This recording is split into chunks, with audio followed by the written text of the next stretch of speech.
मुस्कुराते हुए पूछा, देवी क्या बात है? कुछ नहीं महाराज, हम पतिव्रताओं का धर्म ही है पति की सेवा करना, मैं तो अपने धर्म का निर्वाह मात्र कर रही हूँ। भोलेनाथ हंस करके बोले, देवी जी आज कुछ ज्यादा ही धर्म निभा रही हैं आप। निसंकोच बताइए आपके मन में आज क्या है? तब सती जी ने अपनी बात जरा घुमा करके करी।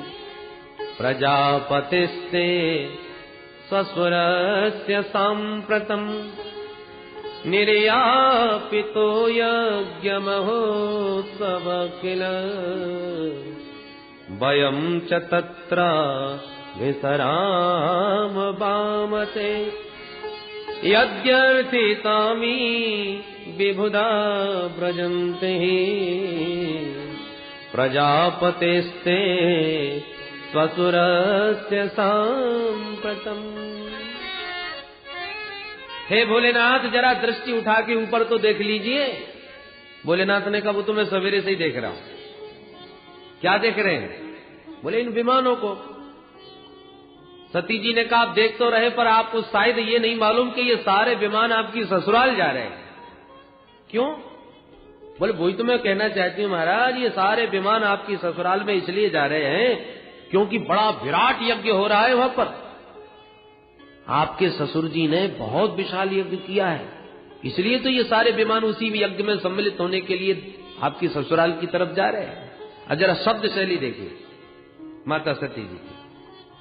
माताएं अपने मायके की जब बात करती है ना तो बड़ी अकड़ के बात करती है। मेरे मायके में आपने सुना नहीं, ऐसा कभी नहीं देखा होगा, इतना बड़ा यज्ञ हो रहा है मेरे पिताजी के द्वारा। तो मेरा शब्द ज्यादा बोलते हैं। पर आज सती जी ने एक बार भी नहीं कहा कि मेरे मायके में या मेरे पिताजी ने, कुछ नहीं। प्रजापतिस्ते स्वसुरस्य सांप्रतम। भोलेनाथ आपके ससुर जी ने आपकी ससुराल में बहुत बड़ा यज्ञ किया है ताकि भोलेनाथ को अपनत्व प्रतीत हो। भोलेनाथ हंस करके बोले, देवी तो क्या ससुराल से कोई चिट्ठी पत्री आई थी? कोई निमंत्रण आया था क्या हमारा? सती जी ने कहा, महाराज आया तो नहीं पर भेजा जरूर होगा। कभी कभी डाक गड़बड़ा जाती है, चिट्ठी जरूर भेजी होगी, किसी कारण से नहीं पहुंच पाई। देखो महाराज, मेरे मन में तो बस एक ही कामना है कि हम 16 बहनें हैं। विवाह के बाद से बहनों से कभी मिलना ही नहीं हुआ। आज इस यज्ञ में सब बहन आएंगी और सब बहनोई भी आएंगे, तो हम सबका एक साथ मिलना होगा, देखना होगा, कितना आनंद आएगा महाराज। तस्मिन् भगिन्यो मम भर्तृभिस्वकैर् ध्रुवं गमिष्यन्ति सुहृद्रदिक्षव। सबसे मिलने का, सबको देखने का बहुत मन हो रहा है। सुहृद्रदिक्षव, द्रष्टुम इच्छा दृदिक्षा। आप भी सबसे मिलोगे, कितना आनंद आएगा महाराज। भोलेनाथ देवी सती की उत्कट उत्कंठा को जान गई। जाने की बहुत ही प्रबल इच्छा इनके मन में। तो हंस करके बोले, देवी जाने आने में तो हमें भी कोई आपत्ति नहीं, चले चलते। तुम्हारा कहना बिल्कुल उचित है। ऐसे अवसरों पर ही स्नेही जनों से भेंट होती है, सबका मिलना होता है। परंतु जाने आने में आनंद तब आता है कि हम जाएं और हमें देखते ही लोग गदगद हो जाएं, उन्हें देख करके हम गदगद हो जाएं। ऐसी जगह जाने से क्या फायदा कि हम बिना नौता के जा रहे हैं प्रेम में, प्रेमियों से मिलने, और वो हमको देखकर मुंह लटका के बैठ जाएं, हमें देखकर उन्हें आग लग जाए, उन्हें देख करके हमारा हृदय जल जाए। ऐसे स्थान पर सोना भी बरस रहा हो तब भी नहीं जाना चाहिए। आवत ही हर से नहीं नैनन नहीं सने, आवत ही हर से नहीं नैनन नहीं सने। तुलसी तहाँ न जाइए, तुलसी तहाँ न जाइए, चाहे कंचन बरस में। तुलसी तहाँ न जाइए, चाहे कंचन बरस में। हर से नयन तुलसीता न जाइए कंचन बरसे कंचन बरसे। इसलिए देवी कुछ भी हो रहा हो अपने राम जाने वाले नहीं। सती जी ने कहा आपने यहां बैठे बैठे कैसे सोच लिया कि हम जाएंगे और हमको देखकर वो प्रसन्न नहीं होंगे? अरे यदि हम पहुंचे तो पिताजी तो कान पकड़ के माफी मांगने लगेंगे कि बेटी मैं पत्र देना भूल गया। क्या करें, बड़े बड़े कार्यक्रमों में कभी कभी बड़े खास से खास निकटतम लोग छूट जाते हैं। पर ये गलती कोई जानबूझ के थोड़ी होती है, अनजाने में हो जाती है। आप चलिए तो सही। भोलेनाथ को आज वो प्रसंग सुनाना ही पड़ा जो अब तक सती से छुपाए बैठे थे। भोलेनाथ ने पूरा प्रसंग जब विस्तार से सुनाते हुए कहा, देवी उस दिन तुम्हारे पिता के स्वागत समारोह में हम तनिक खड़े नहीं हुए। हमारा उद्देश्य कोई अपमान करने का नहीं था। हमने तो सर्वभूत हृदय भगवान वासुदेव के चरणों में प्रणाम करते हुए दक्ष को भी प्रणाम किया था। पर मेरी भावना को समझे बिना दक्ष ने अपना अपमान मान लिया। देहाभिमानी देह को महत्व देता है। मैं खड़ा नहीं हुआ इस बात को लेकर के वो अपना अपमान अनुभव करने लगे और तमाम पूरी सभा के बीच में हजारों गालियां मुझे सुनाई। एक बात कहूं देवी सती, कोई बाण मार दे, बाण का घाव होता है, पीड़ा भी बहुत होती है, परंतु औषधियों के बल से घाव भी ठीक हो जाता है, पीड़ा भी, दर्द भी सब ठीक हो जाता है, मिट जाता है। अरे चिन्ह तक नहीं रह जाता शरीर में, ऐसी औषधियां। परंतु अपने स्नेही जनों के द्वारा जो वाणी का घाव लगता है, वाणी का बाण जब हृदय को चुभोता है तो वो घाव कभी जीवन में ठीक नहीं होता। जब जब उस वचन को याद करो उतना ही पीड़ादायक होता है, वो घाव कभी ठीक नहीं होता। स्वानाम यथा वक्रधियाम दुरुक्तिभिः दिवानिशं तप्यति मर्मताडितः। मुझे तुम्हारे पिता ने इतनी गालियां दी, कटु वाक्य बोले कि वो बाण की तरह चुभे हुए आज भी दिन रात मेरे मर्म स्थलों में पीड़ा पहुंचाते हैं। दिवानिशं तप्यति, दिन रात तपाते हैं वो वचन। मैं तो सह गया देवी, पर मैं तुम्हारे स्वभाव को भी ठीक से जानता हूं, तुम सह नहीं पाओगी। अपमान की पीड़ा मृत्यु से भी भयानक होती है देवी, जो तुमसे नहीं सहा जाएगा। इसलिए मेरी बात मानो, वहां बिल्कुल मत जाना, तुम्हारा किसी भी प्रकार भला नहीं। स्पष्ट रूप से श्री भोलेनाथ ने समझा दिया, बता दिया, पर सती जी का आग्रह फिर भी शांत नहीं हुआ। देखिए महाराज, अब जो होना था सब हो गया, परंतु नाते रिश्ते संबंध कोई छोटी छोटी बातों के ऊपर टूट थोड़ी जाते हैं। वो आपके ससुर हैं और रहेंगे, मेरे पिता हैं और रहेंगे। अब खटपट हो गई तो एक काम कीजिए, मुझे आज्ञा दीजिए, मैं जाऊंगी, पिताजी को समझाऊंगी, वो मेरी बात मान लेंगे, आपसे भी क्षमा मांग लेंगे और आपको भी यहां से मना करके ले जाएंगे। आप भी नहीं गए और मैं भी नहीं गई तो हम लोगों की ये घर की लड़ाई, घर की बात पूरे समाज में फैल जाएगी। जितने भी बड़े बड़े देवी देवता वहां पहुंचेंगे वो एक ही चर्चा करेंगे, ओहो दक्ष के दामाद का झगड़ा अभी भी ठीक नहीं हुआ, इसलिए न बिटिया आई न दामाद। तो घर की बात, घर की लड़ाई चारों तरफ चर्चा का विषय बने, ये कोई अच्छी बात है? आप मुझे आज्ञा दें। भोलेनाथ समझ गए होनी बहुत बलवती मालूम पड़ती है। मेरा इतना समझाने पर भी सती मेरी बात नहीं मान रही। पुरुषार्थ करने में कोई कसर नहीं छोड़नी चाहिए, और उसके बाद भी बात न बने तो परमात्मा के ऊपर छोड़ देना चाहिए। होई ये सोई जो राम रुचि राखा, होई ये सोई जो राम रुचि राखा, को कर तरक बड़ा वही साखा, को कर तरक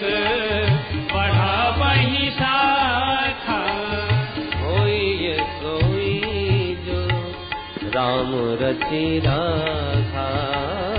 हुई है सोई जो राम रच राखा।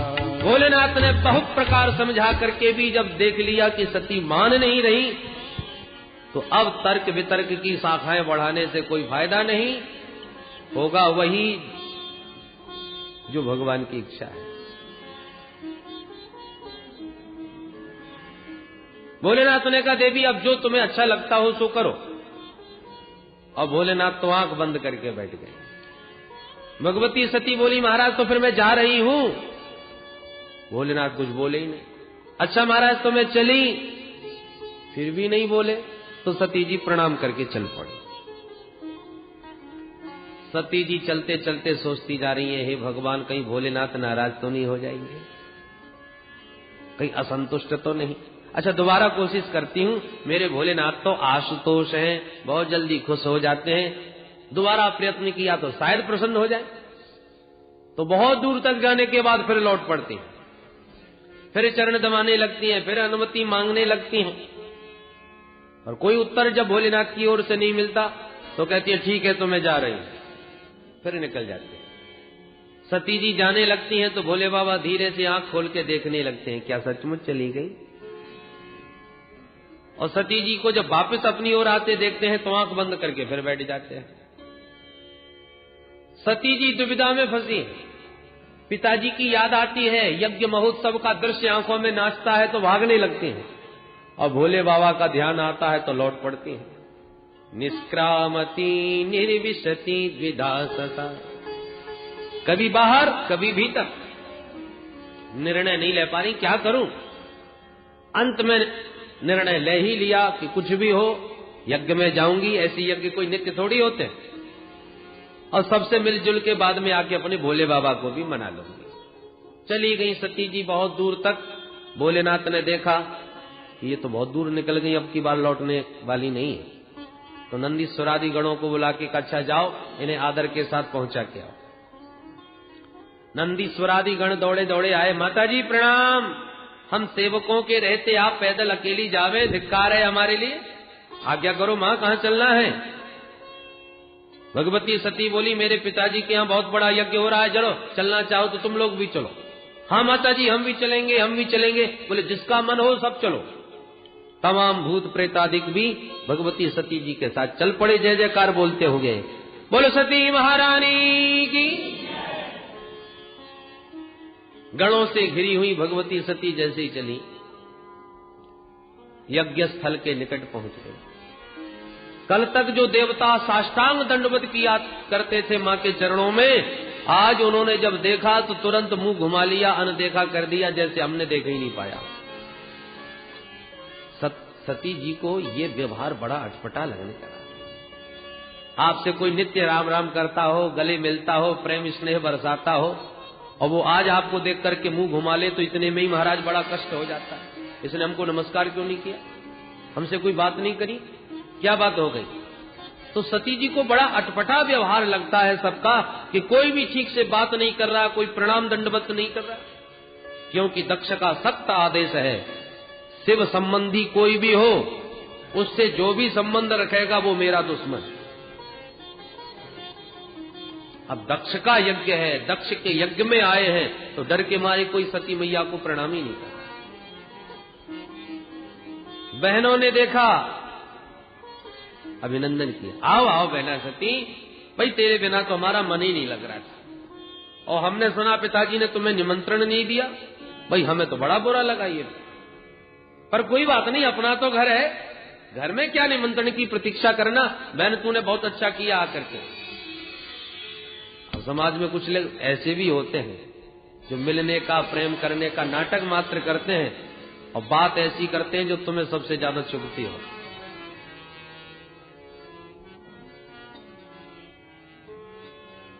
सती जी को लगा मुझे इनसे क्या मतलब, मायके में सबसे अधिक महत्व होता है तो मां का, मां है तो मायका है, अन्यथा कोई नहीं पूछने वाला, केवल औपचारिकता निभाई जाती है। इसलिए सती जी ने सबसे मन हटाया और सीधे मां से मिलने के लिए चले। और सती के न आने की हार्दिक पीड़ा यदि थी तो केवल उनकी मां के हृदय में। इतना बड़ा उत्सव हो रहा है, परंतु सती की मां प्रसूति महारानी अपने कक्ष में बड़ी दुखित मना बैठी हैं। इतना बड़ा यज्ञ हो रहा है, न मेरी बिटिया आई न दामाद आया। बाद में उसे जब इस यज्ञ का पता चलेगा तो उसके हृदय पर क्या बीतेगी कि मां के रहते हुए भी मायके में मुझे किसी ने नहीं पूछा, किसी ने याद नहीं किया। इसलिए बहुत दुखी मना बैठी थी। अचानक अपने भवन में प्रवेश करते हुए अपनी बेटी सती को देखा। प्रसूति मां का हृदय तो वात्सल्य से भर गया। तुरंत वेग से दौड़ करके पुत्री को अंक में लगा लिया, हृदय से लगा लिया। सादर भलई मेरी एक माता, सादर भलई मेरी एक माता, सादर भलई मेरी एक माता, सादर भलई मेरी एक माता। भगिनी मिली बहुत मुस्काता, भगिनी मिली बहुत मुस्काता, सादर भलई मेरी एक माता, सादर भलई मेरी। बड़े आदर के साथ भुजा पसार करके पुत्री को हृदय से लगाया देवी प्रसूति मां ने।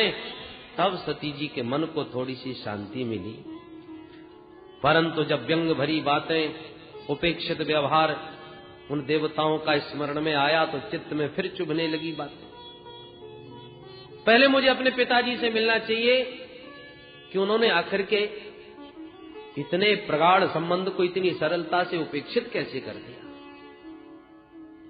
जैसी अपने पिताजी से मिलने सती जी गई, दक्ष ने जहां देखा कि मेरी बेटी सती आ रही है तो शिव संबंध होने के कारण आंखें फेर ली, मुंह घुमा लिया, न देखा न मुस्कुराए। अपने पिता के द्वारा ये उपेक्षित पूर्ण व्यवहार सती जी के हृदय को और भी अत्यंत पीड़ादायक बन गया, पर फिर भी इस अपमान के घूंट को पी गई, अपना अपमान सह गई। कोई बात नहीं, माता पिता है। माता पिता बच्चों को डांटते रहते हैं, अपमानित भी कर दें तो माता पिता का अपमान बच्चों को नहीं मानना चाहिए। अपने मन को समझा लिया।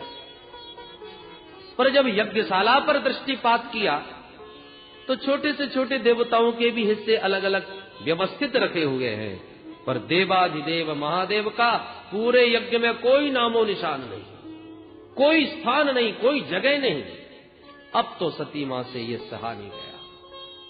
एक पतिव्रता अपना अपमान सह सकती है, पर अपने स्वामी का, अपना पति का अपमान कदापि उससे सहा नहीं जाता। तुरंत भगवती सती क्रोध में भर गई। अरुद्र भागम तमवेक्ष चाध्वरम पित्रा च देवे कृत हेलनम विभौ अनादृता यज्ञ सदस्य धीश्वरी चुकोपलोका निवधक्षति रुषा। भोलेनाथ के इस अपमान को भगवती सती ने क्रोध पूर्वक जब चारों तरफ दृष्टि डाल करके देखा तो मैत्री मुनि कहते, विदुर जी ऐसा लग रहा था जैसे माता सती आज 10 दिशाओं को दग्ध कर देंगी, भस्म कर देंगी। चुकोप लोका निवधक्षति रुषा। माता सती के नेत्रों से अंगारे बरसने लगे।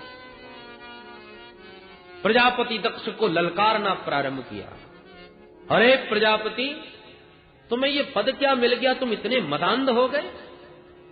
तुमने उन भगवान शिव का अपमान किया जो साक्षात कल्याण स्वरूप ही है। शंकर का मतलब ही होता है शम कल्याणम करोति इति शंकरः, जो मानव मात्र का कल्याण करने के लिए ही विराजमान है। शिव का अर्थ ही कल्याण होता है। एक बार भी जिसकी वाणी से शिव शब्द ये 2 अक्षर के निकल गए तो जीवन भर के पाप पल भर में भस्म हो जाते हैं। यद्व्यक्षरम नाम गिरे ऋतम नृणाम सकृत प्रसंगाद अघमा सुहंति तत्। अब हम आशुहंती, शिव मुख से निकला कि जीवन भर के अघ शीघ्र ही समाप्त हो जाते हैं। शास्त्र कहते हैं स्वामी का अपमान करने वाली की जीभ काट लो, और इतनी सामर्थ्य तुम में नहीं है तो करणों पिधाय निर्यात, कान में उंगली डालो चले जाओ वहां से, पर न तो मैं तुम्हारी जीभ ही काट पाऊंगी क्योंकि तुम मेरे पिता हो, और कान में उंगली देके यदि घर लौटूंगी तो भोलेनाथ पहुंचते ही कहेंगे आओ दक्ष कुमारी, आओ दाक्षायणी देवी, क्या स्वागत हुआ सब मायके में। तो क्या कहूंगी, क्या जवाब दूंगी। मैं भोलेनाथ को कितना वचन देके विश्वास दे करके आई थी, मुझे तुम्हारे प्रेम पर कितना विश्वास था, मैं बिन बुलाए पागलों की तरह आ गई और तुमने मेरे स्वामी का ऐसा अपमान किया। यहां पर मुझे सबसे बड़ी पीड़ा इस बात की होगी जब भोलेनाथ मुझे दक्ष कुमारी कह के पुकारेंगे। शिवद्रोही की बेटी मुझसे कोई कहे, ये मैं कभी नहीं सह सकूंगी। मुझे जीवन में आज प्रथम बार पता चला कि मेरा जन्म एक शिवद्रोही के द्वारा हुआ है, जो मेरे प्राण धन है, जीवन धन है, जीवन सर्वस्व है, उनकी मैं अर्धांगिनी, और मेरा जन्म उनके द्रोही के द्वारा हुआ। इस शरीर में शिवद्रोही का रक्त है, इसलिए अब ये शरीर में स्वीकार नहीं करूंगी। पर क्या करें, जब तक शरीर है तब तक ये संबंध तो स्वीकारना ही पड़ेगा। अतः इस संबंध को सर्वदा के लिए समाप्त करने के लिए आज मैं ये शरीर ही समाप्त करूंगी। अतस्तवोत्पन्नमिदं कलेवरम न धारयिष्ये श्रितकंठ गर्भिणा दग्धस्य मोहाद्य विशोद्य मंधसो जुगोप्सितस्योद्धरणं प्रचक्षते। अतः तव उत्पन्नम इदम कलेवरम न धारयिष्ये, तेरे द्वारा है ये उत्पन्न शरीर, इसलिए अब इसे धारण नहीं करूंगी। और इतना कह के माता भगवती ध्यान मग्न बैठ गई। भोलेनाथ के श्री चरणों का ध्यान करते करते दिव्याग्नि देह से प्रकट हो गई और सद्य प्रज्ज्वाल समाधिजाग्निना, उस दिव्याग्नि में देह समाप्त कर दिया माता सती ने। बोल सती महारानी की। जो भूत प्रेतादि गण जो माता सती के साथ आए हुए थे, उन्होंने ये सब दृश्य जब देखा और सुना एकदम कुपित हो गए, क्रोधित हो गए, मारो काटो चिल्लाते हुए टूट पड़े यज्ञशाला के ऊपर। हमारी मां का अपमान करने वाले यज्ञ को कभी सफल नहीं होने देंगे। जैसे भूत प्रेतों के आक्रमण को देखा तो यज्ञाचार्य भृगु मुनि ने रक्षवण मंत्र की शक्ति से दिव्य शक्तियों को प्रकट कर दिया, जिन्होंने भूत प्रेतों को मार पीट के वहां से भगा दिया। उधर नारद जी ने दौड़ लगाई और भोलेनाथ को पूरा समाचार विस्तार से सुना दिया। बभो भवान्या निधनम प्रजापते रसत्कृताय अवगम्य नारदाते। नारद जी के द्वारा जब पूरा समाचार भगवान शिव ने विस्तार से सुना, क्रोध में भर गए भगवान भोलेनाथ। कालम महाकाल कालम कृपालम, ये तो कालों के भी महाकाल हैं। आज यदि दक्ष बच रहा था तो केवल सती के नाते, हमारी पत्नी सती का पिता है, इस नाते दक्ष क्षमा का पात्र बन रहा था। जब सती नहीं रही तो अब संबंध भी कैसा। अब पात्रता समाप्त हो गई। भगवान भोलेनाथ ने अपनी जटा उखाड़ करके पटक दी। देखते देखते भगवान भोलेनाथ की जटा से बड़ा ही एक विकराल महापुरुष प्रकट हो गया।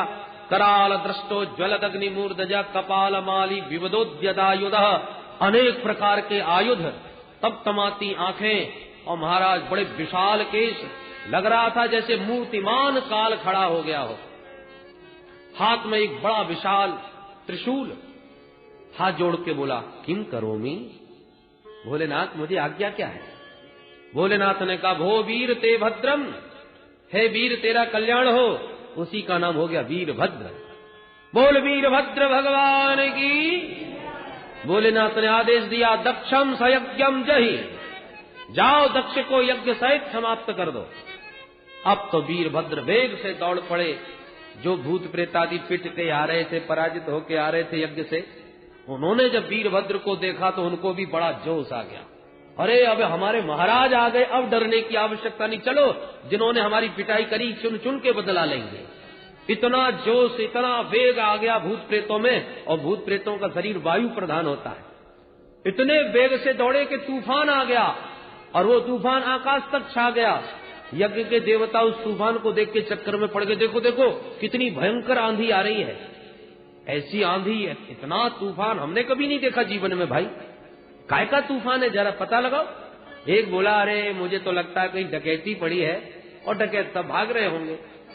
एक ने कहा, क्यों भाई, इस समय राजा प्राचीन बरही का राज्य है, और राजा प्राचीन बरही के राज्य में भी भला कोई डकैत हो सकता है? वो बड़ा उग्र शासक है। वातान वांति नहीं संति दस्यवः, प्राचीन बरही जीवती होग्र दंड।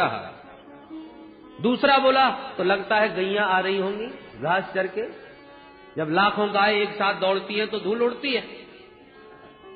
एक ने कहा, ना गावो न कालियंत इदम कुतो रजो, ये गायों के आने का समय नहीं है, तो इतनी धूल फिर कैसी है?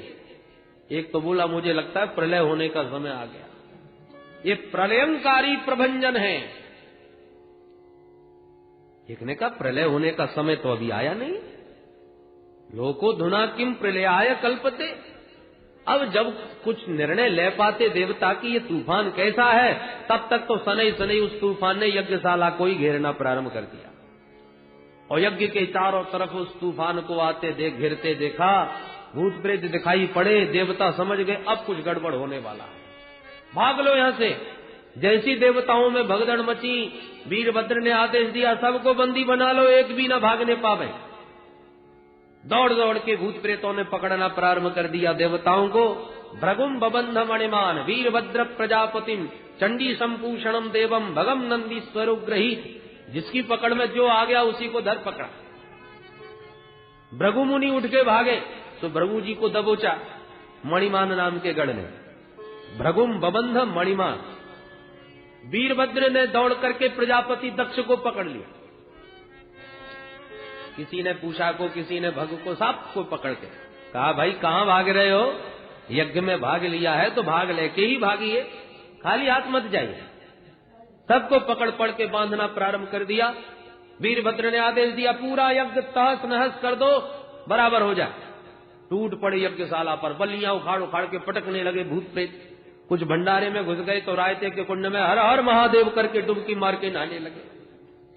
सब भंडारा चौपट कर दिया, सारी बल्लियां उखाड़ के यज्ञ तहस नहस कर दिया। अंत में सबको बंदी बना के खड़े किए हुए उन भूत प्रेतों से वीरभद्र ने पूछा, अब बताइए इनको क्या क्या दंड दिया जाए। भूत प्रेतादिक बोले, महाराज ये सफेद दाढ़ी वाले बाबा जो खड़े हैं भृगु मुनि, उन्होंने बहुत बुरी हमारी पिटाई कराई। हम पिट रहे थे और ये बाबा दाढ़ी पर हाथ घुमा घुमा के बड़े प्रसन्न हो रहे थे। अच्छा, वीरभद्र को आया क्रोध, तो भृगु मुनि की दाढ़ी मूछ दोनों पकड़ के एक झटके में सारे बाल नोच डाले और दाढ़ी उखाड़ करके भृगु जी को भगा दिया। और बताओ महाराज, ये जो पूषा देवता खड़े हैं, जब हम पिट रहे थे तो हमारी तरफ ही करके खूब बत्ती सी दिखा रहे थे। अच्छा, एक मुक्का जोर से मुंह में मारा तो सारी बत्ती सी, सारे दांत टूट के बाहर गिरे। पूरा वेदांती हो गया बेचारा, एक भी दांत मुंह में नहीं रहा। बोलो जय श्री कृष्ण। और बोले महाराज ये जो भग देवता खड़े हैं ना, हम पिट रहे थे तो हमारी तरफ आंखें मटका मटका के खूब हंस रहे थे। अच्छा, दोनों अंगुली डाल के भग की दोनों आंखें बाहर निकाल दी। इस प्रकार से जितने देवता सम्मिलित हुए सबका चित्रबद्ध कर दिया, अंग प्रत्यंग विहीन करके देवताओं को तो भगा दिया। परंतु जब बारी आई प्रजापति दक्ष की तो उठा के पटका और भोले बाबा का ध्यान करके सिर को ही धड़ से पृथक कर दिया और सिर उखाड़ के हवन कुंड में स्वाहा। बोल शंकर भगवान की जय जयकार करते हुए लौट गए सब शिवगण। परंतु देवता जो खंडित हुए वो रोते रोते ब्रह्मा बाबा की शरण में गए। त्राहि माम त्राहि माम त्राहि माम। भोलेनाथ ने, श्री ब्रह्मा बाबा ने कहा, आओ आओ भाई देवगणों। क्यों भाई, क्या बात हो गई, कैसे भागे चले आ रहे हो? बोले महाराज मत पूछो, यज्ञ में गए थे अपना भाग लेने के लिए, तो भाग भाग तो कुछ मिला नहीं, साथ में हमारा ही भाग और चला गया। सबने अपनी अपनी दुर्दशा सुनाई। ब्रह्मा जी हंसने लगे, अरे देवताओं, बिना विचारे जो करे सो पाछे पछताए। उस यज्ञ में भाग तो हमें भी परोसा गया था, पर हम तो नहीं गए। जहां भगवान शिव का अपमान होगा वहां हम कैसे जा सकते हैं? भगवान नारायण का भी भाग था, पर नारायण भी नहीं गए। तो जब हम ब्रह्मा विष्णु महेश तीनों ही नहीं गए तो तुम क्यों चले गए? तुमने विचार क्यों नहीं किया? अच्छा महाराज, गलती हो गई, अब खाई तो खाई, आगे खाई तो राम दुहाई। शपथ खाते हैं दोबारा ऐसी गलती नहीं होगी। ब्रह्मा जी ने कहा, तुमने अपराध किया है भगवान शिव का, उन्हीं की शरण में जाओ, वो ही ठीक करेंगे।